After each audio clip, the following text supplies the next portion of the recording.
Good morning. In this video lesson, we're going to continue to talk to you about how we can find distance on a coordinate plane, and we're going to do that specifically by using right triangles in the Pythagorean theorem. As we take a look at our objectives for today, we should understand the first objective is what we just discussed there. We're going to explore how we can apply the Pythagorean theorem, or work with right triangles, to find the distance of diagonal lines on a coordinate plane. The second objective is consistent with what we've seen for a week. It's how we use the Pythagorean theorem to find a missing side length if we know two sides. We're going to see on the graphs, each time we're going to know the two legs, A and B, because we build the right triangle with those two legs. And that's going to help us find the length of diagonal lines on the graph, which we're going to be calling C, or the hypotenuse. Let's take a look at the two guided problems we have today. The first guided problem has quadrilateral A, B, C, D.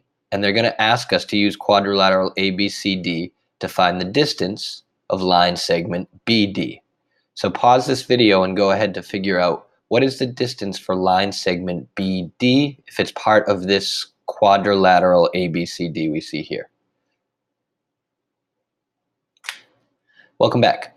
Let's take a look at this problem. Hopefully you figured out how to fill out this entire table to find the distance for a few sides of this quadrilateral, and then the sides for AB and the sides for AD form a right triangle with what we see here for BD. So hopefully you're seeing this right triangle here, or alternatively you could have seen a right triangle that goes from BC to CD up here. But the way the table was set up today, they ask you to find AB and AD. There's two main ways that I can find the distance of line segment AB. The first thing that I could do is I could just count. I could go by 1 unit, 2, 3, 4, 5, 6, 7 units. It looks to me like it's 7 units. Another thing I could do to measure distance is to realize that if A has an x value that starts out at 1 and B's x value is up to 8, then I should understand that 8 minus 1 is what got me to 7 units. Similarly, hopefully you found for AD from 1 and 5 down to 1 and 2, we went down or decreased by 3 units. That doesn't mean that my side length is going to be a negative measure. If I went down 3 units, that just tells me this triangle is 3 units tall, or that this leg, the shorter side, is 3 units. I should never be putting a negative 3 here. The trickier part is, how do I find the distance for BD? But now we see a right triangle here, and I'm going to flip to my whiteboard to show you what I mean.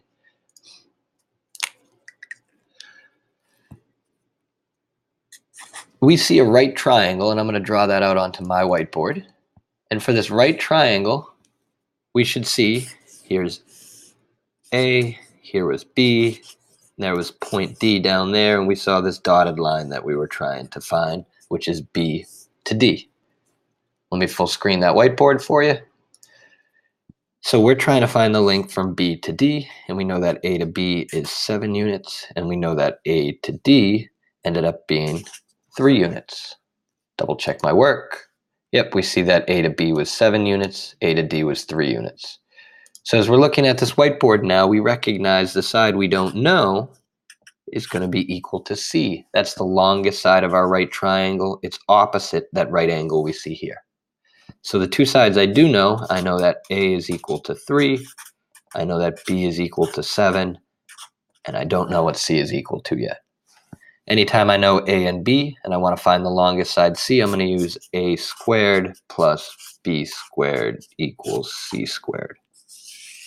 So here's the work up here that helped me realize how to set this formula up. The 3 goes in for A, and then the 7 substitutes in for B, becomes 7 squared. That's still going to be equal to C squared. 3 squared gives us 9. 7 squared gives us 49. And when we add those together, we get 58. That's still equal to C squared each step of the way. What's the last step we need to do to solve this problem? Hopefully you're all familiar with now the last step to solve the Pythagorean theorem, to get rid of the squared that's attached to our C, is to take the square root. So that tells us C is equal to the square root of 58.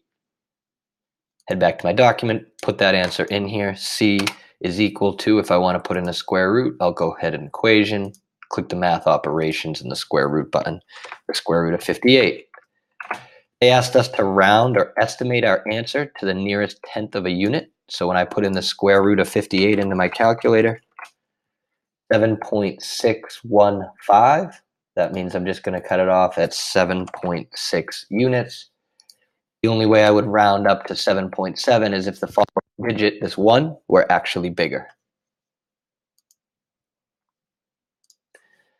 So now that we've figured out the distance for line segment BD here, the red side, now that we found the line segment BD, I want you to pause the video and do some work to try to find the line or the distance for line segment XY.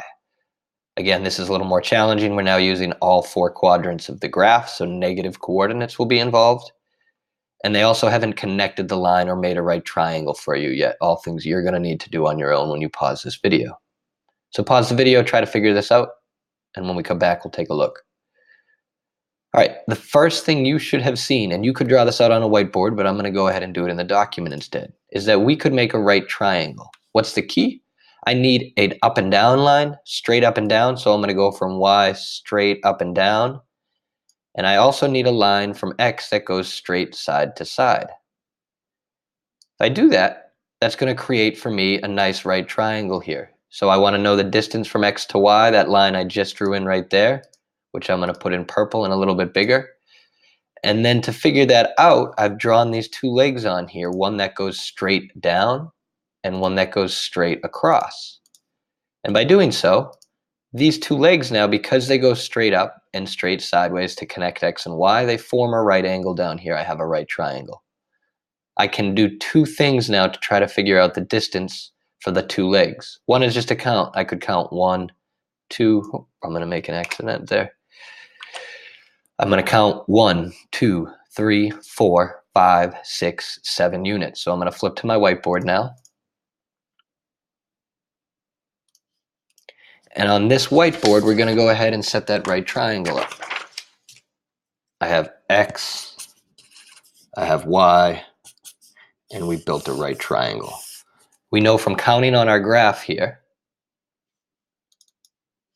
that Y down to what I'm going to call Z here, this new point, from Y down to Z jumped by 1, 2, 3, 4, 5, 6, 7 units.